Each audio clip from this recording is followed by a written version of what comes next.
Reka nizere ko mumeze neza mwebwe tubana kuri YouTube channel Oromoninga update, ikora subscribe nimutarayikora. Ikindi usabwa gukora cyambere kurusha ibindi ni ukujya muri group ya WhatsApp Oromoninga update kugira ngo ujye ubasha kubona amakuru y'amaningi zitandukanye, investment, trading, ya drop n'ibindi byinshi cyane. Abantu benshi barimo barabizi bo kabisa, ibintu biba bimeze neza cyane. Ikindi comment bifunguye, ufite ikibazo, igitekerezo, icyifuzo, watwandikira ukatumenyesha ibintu bikagenda neza cyane. Ngarutse kuri update y'iyi mining cyangwa se nahita miningira yaya mafaranga rwose y'aka kazi ka Gmail Farmer. Muriko murabyumva, nicyo kintu kinzanye. Video ya mbere nayikoze mbere ku buryo ki ukora amafaranga hano muri Gmail Farmer. Iyo ni video ya mbere narayikoze isobanutse neza cyane, ikwereka uburyo ki ukora email ukabihemberwa. Ibyo ngibyo twarabikoze, ababikoze mwese hano comment hari kabisa mwigaragaze. Kabiri, video narayikoze mbere ku buryo ki amafaranga yawe warayakoreye urayahabwa, ese uyabikura gute akakugeraho. Ibyo ngibyo iyo video nayo twarayikoze, amafaranga mwarayabonye. Iyo ni ingingo ya kabiri. Ingingo ya gatatu inzanye ubu none ahangaha, abantu dufite ikibazo cyuko dukora email bagahita batubaninga. Ugakora email nk'eshatu gusa muri telefone bigahita bihagarara. Ngiye kuguhereza uburyo nibura bubiri bw'ingenzi wakoreramo aya mafaranga, ubundi wamara kuyakorera ukagira gute ukayahabwa, cyangwa se nako ushobora gukoramo email zirenze izo ngizo. Muri ko murabyumva mu buryo bworoshye cyane bitari buze kukugora namba. Ariko ubwo buryo bubiri ndabugusobanurira, ariko sibwo bwonyine, nzagenda musobanurira n'ubundi bwinshi, ariko reka mvuge bubiri bwonyine bw'ingenzi. Ubu turimo turavugana, turagendana, urasabwa gukurikira neza ino video step by step. Sininda ariko banza ukurikire aka kantu k'ingenzi, nako ni ingenzi cyane, gakurikira ukumve. Ku bantu mukunda gukorera amafaranga online kabisa, iyi YouTube channel iri ku isoko. Muri ko murareba hano, nyirayo ari gushakamo amafaranga mu buryo bwihuse, nagihenze, yujuje ibisabwa byose. Murabona ko ifite aba subscribers 21,000, murabibona, n'abantu 554. Iri live yujuje ibisabwa byose, irakora, uri kubyumva, nta kibazo na kimwe ifite, cyangwa se ngo ibifite imiziro cyangwa se ibihano, nta na kimwe. Ikindi ugomba kumenya yuko yujuje ibisabwa byose kugira ngo iguhembe, kuko yatangiye guhembwa. Ubwo ndavuga kuba AdSense verified, kuba nta kosa na rimwe ririmo mu kwapurayinga, ibintu byayo byose biri ku murongo. Ubwo rero uba ukeneye ubusobanuro cyangwa se ibindi bintu byinshi no kuvugana na nyirayo, twandikire kuri iyi nimero kuri WhatsApp, cyangwa se uduhamagare. Imwe muri izi ngizi wakoresha yose nta kibazo, ubundi twumvikane. Nagiri ku giciro kitare kirekire, ibindi byose turaza kubivugana kuri iyo nimero. Ukeneye ibisobanuro byinshi birambuye watwandikira. Twagiye rero sasa, ubwo ikintu cya mbere ugomba kumenya nuko ukurikira neza ino video, nkakuyobora neza, tugendana neza 5 kwa 5. Ingingo ya mbere iragufasha kujya ukora email nyinshi mu buryo butakugoye, cyangwa se nabwita nk'ubugoranye, ariko narababwiye ngo nta kazi hano online koroha, nta kazi na kamwe hano online kajya koroha. Ibyo bintu ugomba kubimenya. Narakubwiye ngo niba uzi yuko uri muri Oromoninga update, ukaba ugifite imyumvire yuko ngo hano online ngo hari amafaranga y'ubuntu, uwo muntu uyo myumvire uribeshya cyane, uracyari hasi. Ukeneye guhindura imyumvire yawe, uri kubyumva, IQ yawe iracyari hasi kabisa. Wowe cyo usabwa ugomba kumenya yuko nta mafaranga hano ya online y'ubuntu, ndetse n'amafaranga wabona utayavunikiye. Uko kuvunika rero ugomba kukwakira, ariko nawe ukagira umusaruro ubona nyine. Nk'ubu nk'aya mafaranga mwabonye kabikurika muri Gmail Farmer akakugeraho neza step by step, mwabibonye.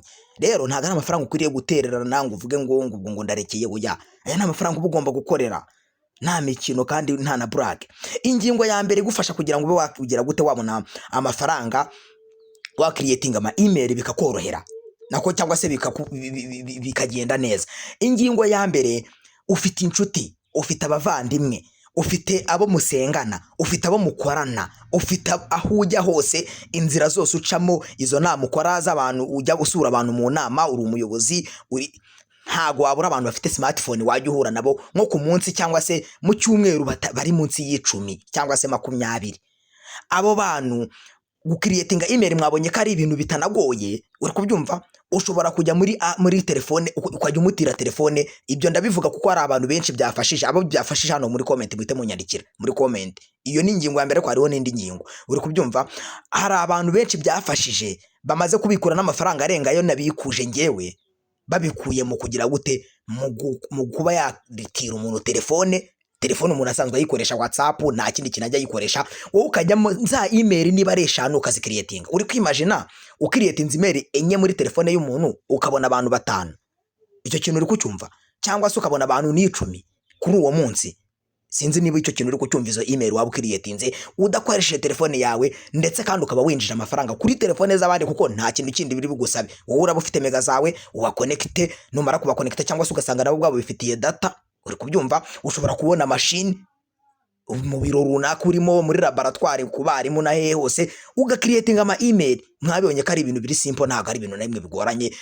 Ukaba uzi neza ngo nibura ibice 22 batanga kuri email. Wimagine ubonye nk'abantu bafite telefone nka 5 kuri uwo munsi umwe, bose ugenda ukoramo email enye ubara kuri aya mafaranga, wumva amafaranga baba bakoreyemo. Ni ibintu bitoroshye, ariko nyine nta mafaranga turi gushaka ko wajya kwibasa, aho kugira ngo ujye kwiba, aho kugira ngo ujye gukora ibintu bitari ngombwa uteka imitwe. Aya si amafaranga wakorera muri ubwo buryo, kandi umuntu akagutiza telefone ye mukaba mumarana iminota 5 cyangwa se 10 igihe muri kumwe, cyangwa se murimo muraganira, ukaba umaze gukoreramo ayo mafaranga. Ibyo ngibyo ni ingingo ya mbere udakwiriye gutera umugongo kandi wakoreramo amafaranga. Iyo ni ingingo ya mbere. Ingingo ya kabiri, ngiye kukwereka uburyo ki niba warabaninzwe cyangwa se ubu none ahangaho utemererwa gukora email. Ubwo buryo mu bugerageze bushobora gukora kuri bamwe, abandi ntibukore, ariko burakunda. Nanjye nabugerageje, birakunda neza cyane. Uti biteye bite rero? Fungura telefone yawe, ujye muri Play Store, umurikire neza step by step, tugendane muyobora.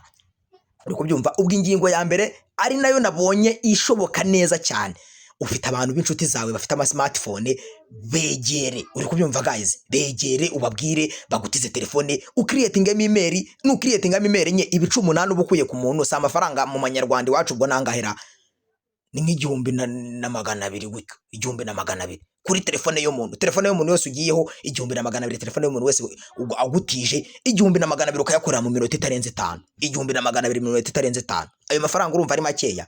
Wowe ushobora kuba wumva ari ibintu bigoranye, ariko amafaranga arashakishwa, naga amafaranga bayatoragura. Icyo kintu nacyo ugomba kugifata mu mutwe. Abifashishije ubwo buryo, muri comment hano mu nyandikire, muri comment irafunguye, mwandike muvuge muti twabukoresheje kandi twakoreye amafaranga, kugira ngo mubone ko ibyo umuntu aba babwira biri serious. Uri kubyumva? Twagiye rero ubwo tugiye kuri ubwo buryo bwa kabiri. Uburyo bwa kabiri, urajya muri Play Store yawe, uze usacinga hano in application. Nkurikira neza tugendane. Usacinge application bita Drive, cyangwa se ubwo ngiye nanditse Drive kuko ariko yanditse muri telefone yanjye. Hari n'abantu babanditseho ngo Google Drive. Uri kubyumva? Ubwo wabyandika Google Drive cyangwa se kwandika Drive ukayisacinga. Ikintu ugomba kumakinga sure ni ukubanza kureba ko iri update. Muriko marabibona, urabanza ukareba ko iri update. Hano hari abantu muzifite zitara update, urabanza ugire gute uyikorera update. Ngiye buntu nabikoze nyine. Uri kubyumva? Murabona ko ngiyewe iri update. Iyo ni ingingo ya mbere. Ugisoza gukora update ya application yawe ya Google Drive, icyo ukora uraza kuza kuyireba. Ushobora guca muri setting, reka wenda twifashishe setting kugira ngo mubibone neza. Ushobora kuza guca muri setting, uri kubyumva, ukareba app management. Muriko murabyumva? App management cyangwa se abenshi bahanditseho apps info I think. Muriko murabyumva, ukahakanda. Uri kubibona? Ubundi ukajya kuri liste ya application yawe zose, app list. Murabibona ko ihari. Uri kuyibona? Ubwo icyo ukora wowe urebamo ya Google Drive nyine, ugira gute? Ya Google Drive niyo uyirebera. Tugendane. Muriko murabyumva? Ubwo urareba ya Google Drive bitewe na application ufitemo, uyikandeho.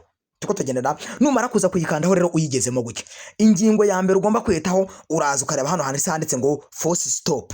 Uri kwabona hano handitse ngo force stop, urahakanda ukakanda okay. Uri kubibona? Iyo umaze kwakanda ukakanda okay, ku buryo iyo hakanzeho bitagikunda. Murabona ko gukanda kuri force stop bitagikunda. Ubu agace ka mbere ubu gasoje. Iyo umaze kubikora kubona utagikanda kuri force stop ngo bikunde, urareba handitse ngo storage and caches. Uraza kwabona handitse ngo storage and caches, uhakande. Numara kuza kwakanda, urabanza ukanda handitse clear caches, uzikureho caches, ndetse ukanda hano handitse ngo clear storage. Muriko murabibona, ukande delete. Iki gihe Drive irasa nk'itangiye bushyashya. Muriko murabibona, Google Drive urabusa nk'uyitangije bundi bushyashya. Izo ni ingingo. Urabanza reka application update. Numara kubona ko iri update, uhite uza kuri apps info, ugire gute clearing, ukorere force stop, ndetse una clearing caches na una clear data. Ibyo ni ibintu ugomba guhita ukora kugira ngo ube wa creating email bikunde. Noneho iyo ngingo ni imwe, ushobora guca muri setting. Udaciye muri setting, ushobora kuza kuyireba muri application zisanzwe nyine. Google Drive murabizi ko irimo muri application zisanzwe. Dore ngiyi ugasa nk'uyitsendagiyeho urutoki. Muriko murabibona, ugahitamo nyine kuri apps info. Ugahitamo kuri apps info, ukavuga uti ni apps info nyine ngiye guca. N'ubundi bihita bihinguka hahandi ugakanda force stop, ubundi ukanakanda clear caches na clear data nyine. Muriko murabibona, ukabigira gute clear data cyangwa se clear storage. ubwo bisoje. Mu kubisoza gutya rero icyo ukora uhita noneho uza ukayifungura Google Drive yawe cyangwa se ya Drive yawe urayifungura. Murako murabibona iyo uyifunguye ibisa nk'itangiye bundi bushya. Ubwo icyo ukora uhita doroza hano handitse hano hantu hari kano kantu kagatwe kakwereka nyine email zirimo. Murako murahabona ugahita ureba aha handitse ngo add account. Ahanditse ngo add account niho uri buze gukanda. Uri kubibona utegereze nyine n'ubundi ubwo tugiye gukora nk'abakora email nyine. Ubu nsace hano mageze nashatse nahita ndekera kuko ibindi byose murabisobanukiwe. None ugeze aha ngaha nyine ukanda create account for my business. Murabibona ubundi ukajya muri ya bot yawe ubwo bigusanga ujye no muri bot yawe nyine ya bot ya Telegram. Ubundi ugire gute usabe nyine email ujye gukora. Uko byumva register new account bakaguhereza email nkuko nabibigishije. Murabona ngo bayimaye ugakora izina copy ukarishyiramo. Murako murabibona ibi byo narabibigishije nago mbitindaho. Ubwo ugahitamo amatariki y'amavuko ugashyiramo 22 kubibona next gender female next. Aha ubwo ni ingingo imwe. Ubundi warangiza ugafata na email babaye kwihereye. Ibi ngibi byo nago nirwo mbitindaho kuko narabibigishije nyine ukuntu mubikora. Uri kubyumva ugashyiramo next tukugendane password babaye kwihereye. Ibi mwarabibonye ukuntu bikorwa ni ibintu byoroshye cyane ukabishyiramo hariya. None iyo bisoje rero iyo ari ngewe nk'ubu ngubu iyo wowe ukiri mushyashya nyine ibintu birimo birakunda muriko murabyumva ihita ikunda. Ngiye nk'ubu ngubu murabona ko bansaba ku verifyinga phone number murabona bansaba ku verifyinga kuko namaze kugwiza nyinshi. Nago kano buno buryo busoruvinga kuzikora mpaka burundu ngo bikunde. Oya icyo kintu mugisobanukirwe. Nuvuga ngo wowe icyo ukora ushobora gukoramo izindi email nk'esheshatu cyangwa se 5 uri kubyumva batarakubaninga ukongera ugakoreramo izindi kuri telefone yawe. Uburyo bwinshi nagiye mbona nanga ari uburyo buri permanent kuvuga ngo uzajya ukora email nta kuguhagarika. Oya uburyo nagiye mbona burahari bwinshi nzagenda bakorera video nk'esheshatu 7 z'uburyo bigenda bitandukana nyine muri telefone yawe. Ukaba wakora nk'email nkakora wazikoze bwa mbere arenye ukaza kwifashisha buno buryo ugakora izindi enye.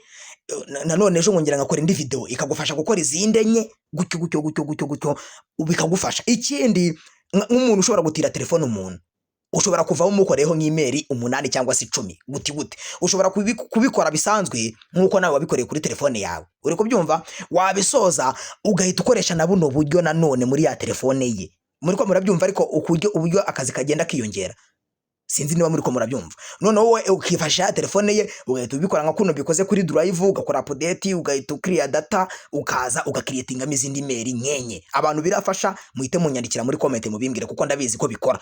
Ubu ngiyewe nyine impamvu mubona hano nari gukomeza nuko nyine bamagaritse ariko nari maze gukoreramo nk'esheshatu ngiye I think nari maze gukoreramo nk'esheshatu. Uri kubyumva nabanje kugerageza ngo ndebe ko biri permanent nyine ndebe ko bitaza guhagarara. Bigeze aho umaze gukora nk'esheshatu birahagarara. Wowe icyo ukora rero izo nkenye nawe wazikuramo ukazikora. Uri kubyumva wasoza kuzikora ukagira gute ukazikoresha. Icyo nizere ko nacyo mucyumvishe gisobanutse neza cyane. Ubwo ni uburyo bundi bwiyongereye ku buryo bwo kugira ngo ubone email zo gukora.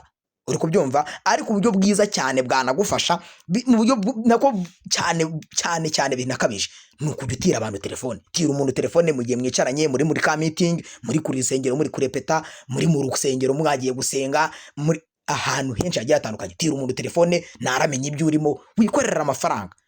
Uri kubyumva ni ibintu biri simple cyane.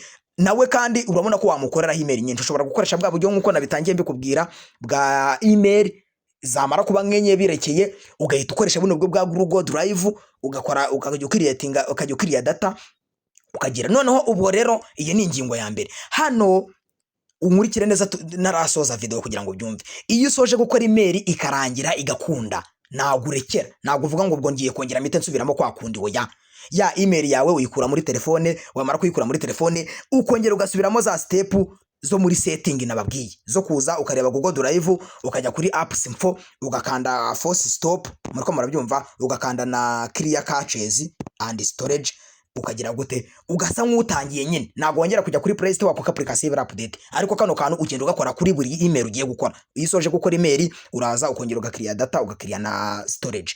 Uri kubyumva ukongera ugatangira nyine nka kuri muri ziranze zose twaciyemo. Wasoza ubonye email bayemeye ukongera ukabikora gutyo mpaka nta kazi nyine biravunanye ariko nta kazi. Uri kubyumva nta kazi uba ugomba gukora nawe ubwawe wishimye. Ubwo rero ngiyewe ndasoje no video abirafasha muri comment mu byandika muvuga muti birakunze nta bitari bufashe ubwo muzategereza ubundi buryo butanzabakorera, burahari bwinshi nagiye mbubona, ariko icyo nabonye cyo nuko butari permanent, ntago ari uburyo buhari buhoraho ngo uvuge ngo ngiye gukora email mpaka nta kintu kimagaritse. Oya, uburyo buhari bwose buhari ni ubwo kugufasha gukora email nk'enye eshanu bikongera bikibana, ku buryo ubutaha nanone wongera bwa buryo ukabukoresha nanone bikongera bikibana, ariko byakunze, wabikoze byakunze. Ndabashimiye rero abo biri bufashe muri comment mufungure muhite mumbwira uko bimeze.